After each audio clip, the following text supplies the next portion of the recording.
what, this has been a long ass week. You never really know what to expect whenever you pick up a new RPG as far as length is concerned, but Omega Force and Tecmo Koei's latest action RPG, Trinity, Souls of Zill is freaking massive. Released on February 8th exclusively for the PlayStation 3, this title had me a bit uncertain in the beginning as it started off really slow, but once I got into it, I actually rather enjoyed it. Despite the fact that it's got some downfalls, it makes up for it with a great story and entertaining gameplay. So let's check it out. Here's Trinity, Souls of Zill.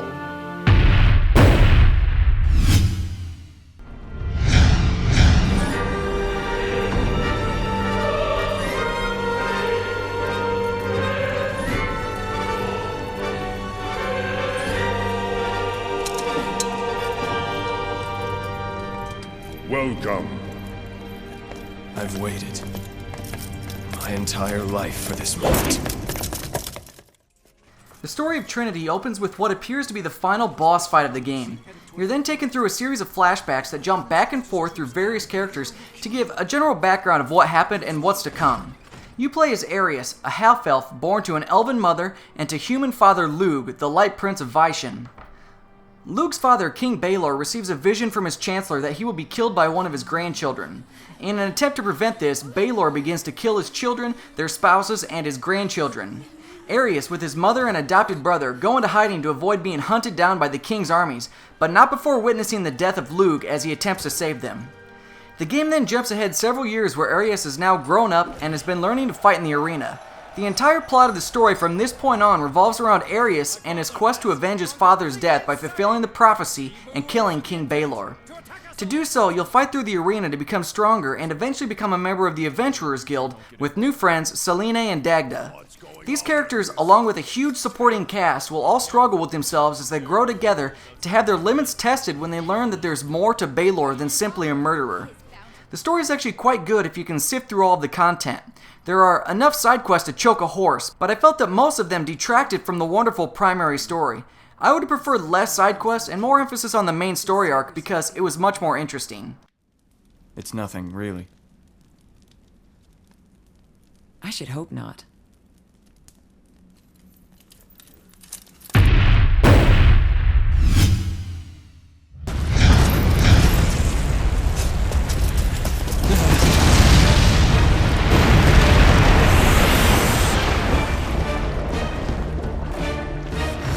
Take that side. We'll talk about this later. Trinity's massive campaign took me roughly 40 hours to complete, and that wasn't anywhere near touching all of the content. This thing is just loaded with side quests and extra things to do in addition to the primary story. Once you complete the game, you can even continue to play afterwards to go back and find all the hidden super boss monsters, quests, and items. There are a ton of different zones to quest in, each consisting of a bunch of different sub-zones, so there's a lot of areas to explore. Unfortunately, the first 10 or so hours are pretty bland and very repetitive though, as you'll only have access to a few zones, which you'll constantly travel back and forth to and fight the same monsters over and over. Once you get past the first chapter, it drops the repetitive nature as you gain access to a ton of new zones, new abilities, new characters, and much more interesting quests and enemies. Things get even better about 20 hours in. So if waiting 10 to 20 hours for a game to get good isn't your cup of tea, you probably won't enjoy this title. The remainder of Trinity's design takes a traditional approach to the RPG genre, as you'll have loads of screens of text conversations with static images of the characters as they speak with each other. I found myself skipping lots of this though, as most of it had nothing to do with the story and just seemed like filler to me.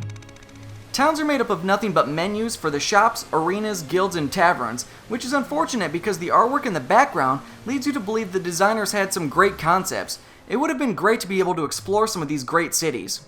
So to put it all together, you visit static menu towns, get quests, complete the quests, then rinse and repeat.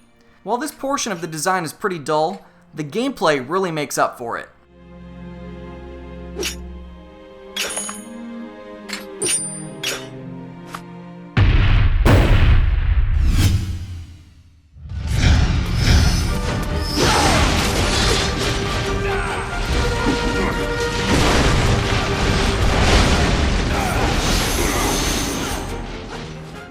Trinity's gameplay revolves around utilizing your three characters to work together to defeat all the enemies.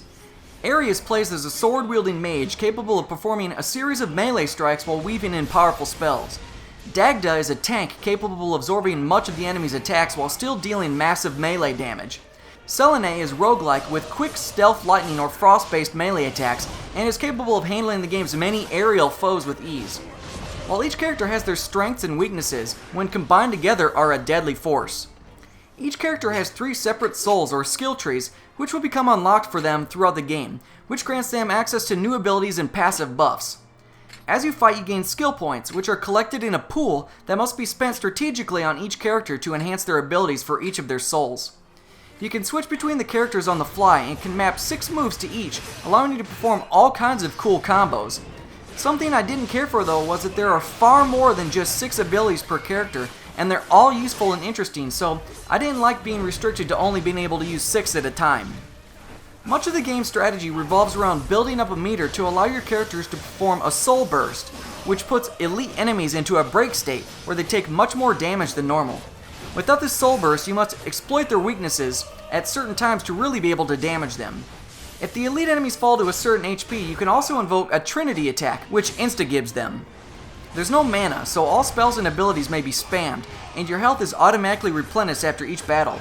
For the most part, I didn't find the combat to be all that difficult until the end of the game where the level caps really come into play. Certain zones and quests recommend what your level should be before entering, and if you haven't completed enough side missions to boost your level, you might find you're about to be in a world of hurt.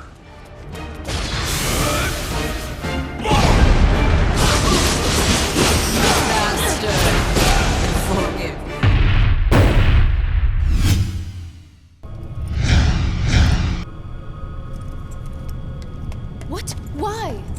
I'm sure that it's supposed to go here. The graphics in Trinity are pretty dated. The textures are simple and there really isn't much detail in the environments. Everything has kind of a grainy feel to it, as if a piece of canvas was held over the camera.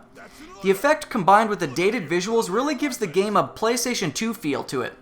I'm not exactly sure why the developers would add this canvas filter effect beyond trying to just cover up the old graphics, but I'd rather play with crisp, clean, dated graphics than with blurry, dated graphics.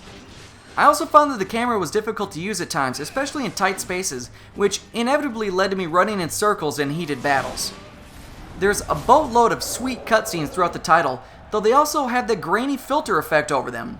I enjoyed the lengthy soundtrack that accompanied the game, but I thought that the voice actors were just kind of average, as there's really nothing good or bad about them. Overall, I'd have to say that the presentation was Trinity's weakest aspect.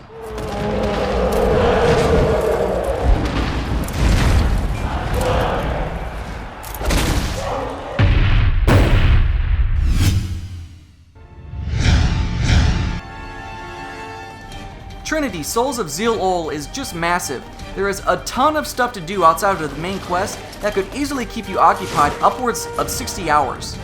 There are plenty of side quests, hidden areas, arenas that don't get unlocked until late in the game, and powerful side bosses with big rewards. It's very much like a classic JRPG made into an action game. The gameplay is quite fun if you can get past the first 10 bland hours, but the story that accompanies it is wonderful. I'm willing to bet that the old gameplay versus graphics argument is bound to rise in relation to the dated visuals, but I'm really going to emphasize that the gameplay is exciting and entertaining once you get into it. What are your thoughts? Leave your questions and comments below. Check out the full write-up and screenshots over at ZeitgeistGameReview.com. Stay up to date by following me on Twitter and Facebook, and make sure to check out all of the other great gaming entertainment on the Game Station. Don't forget to subscribe and press the thumbs up button. Thanks for watching.